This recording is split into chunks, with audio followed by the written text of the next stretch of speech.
Hi, it's Aisha and Nicole, and this is day 5 post-op from the myomectomy, healing on the myomectomy from the myomectomy. Today felt a lot more tired and lethargic, and probably tried to wean off of the pain medicine a little too soon. I know the doctors are concerned about like you getting hooked on narcotics and stuff, so I took that into consideration. It was being conservative, but then that pain came and everything wore off, and it was like, oh, this was a mistake. So just kind of finding my balance with managing the pain with where I need to be. I recorded the video before this, but it didn't save, so obviously it wasn't meant to be. I'll go with the flow. But what I was discussing on the video was for the women that are still dealing with fibroids, to take inventory of your life and think about what you were going through and what life was like for you when you manifested the fibroids. I've had plenty of time, downtime, quiet time, dream time. Dreams have been very active, to reflect on my own life and on how I got here. Because as I said in the last video, my journey has been about 10 years. And while, yes, I have healed some holistically and passed one last year, I had the few that fell out, just a few shrank. I still had to end up having the procedure done, And in retrospect, I kind of wish I would have did it a little sooner. But there were fibroids that didn't show up on the scan. You get your ultrasounds and MRI. So it wasn't until she actually went in to eliminate the one that was large and problematic that we saw that there were more. So when I started thinking about that, I got a little sad. Like, how did I get more? And like I said, I work in women's wellness and I'm a holistic practitioner. So how did you get more? I thought you were on your way out, like getting rid of them. How did more of them come? And then I had to really start thinking about my life. And yes, the diet changed and the steaming regime came, and all of the things that I recommend others to do holistically. But there still were some other aspects in my life that I did not change. And if you've seen any of my previous videos or the holistically healing fibroids videos, I talk about the womb being like a bowl, right?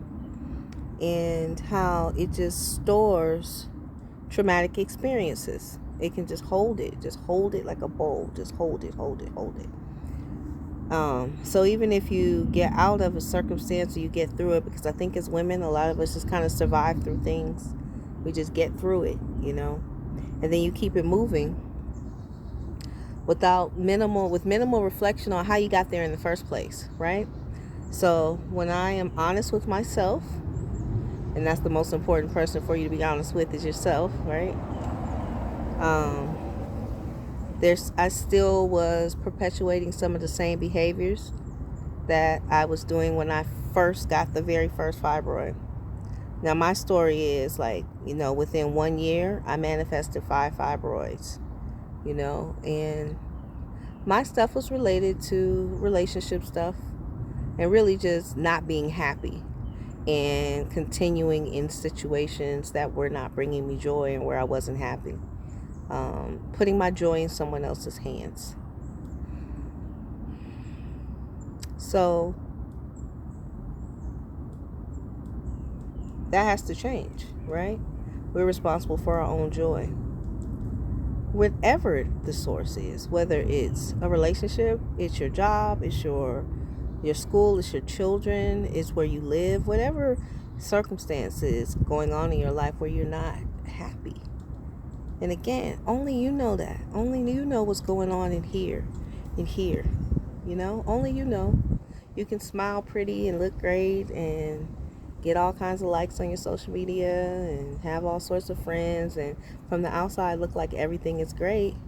but internally you're growing tumors, monster babies. So I encourage you, ladies that are still dealing with fibroids or healing them, or have even had the myomectomy, to take inventory of your life and think about, like, what have I been doing? How do I feel about where I am in life? When I wake up in the morning without anything, without any stimulants, without a certain amount of money being in the bank, without a certain bag, without a certain car in the driveway, how do I feel? Am I happy? And I don't think a lot of people can honestly answer that question, or even really stop and think about it, because life has been designed for us to just go, do, go, post, do, post, right? But how many of us are really happy? This is why I started hosting these retreats for people, these rejuvenation retreats, just so you can take a time out and stop and think about what's not making you happy. And now that I'm in this space of my recovery, I cannot not reflect on the areas of my life where I have not been happy and why. And then the next is the what. What are you going to do about it? But we can't even get there until you are able to identify and articulate to yourself the what. What are you saying yes to that you don't really mean? What are you acquiescing to that you don't really want to acquiesce to? What are you doing that you just don't really want to do? So I'm going to keep doing these little journals and sharing what's helping me and what's coming up, in hopes of helping somebody else through their procedure or on their journey. And let's get rid of the shame, the shame around talking, because we don't talk about it, right? We don't talk about this type of stuff very, very much, not out loud. So if you're not going to talk about it with others, talk about it to yourself or your therapist or whomever, but you got to get down to the why. So today, the pain, it's been intense, and the recovery might take a little longer than I anticipated.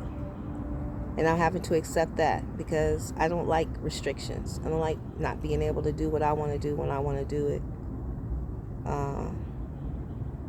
But I clearly see now, because I didn't do what I could do when I had the opportunity to do it, I'm in this position. So now I'm forced to sit and be still and heal. And I'm grateful for that. I'm grateful for all the support that I have, grateful for my mom. And that I am learning to allow myself to be serviced and assisted, which has been a little more challenging than I thought it would be.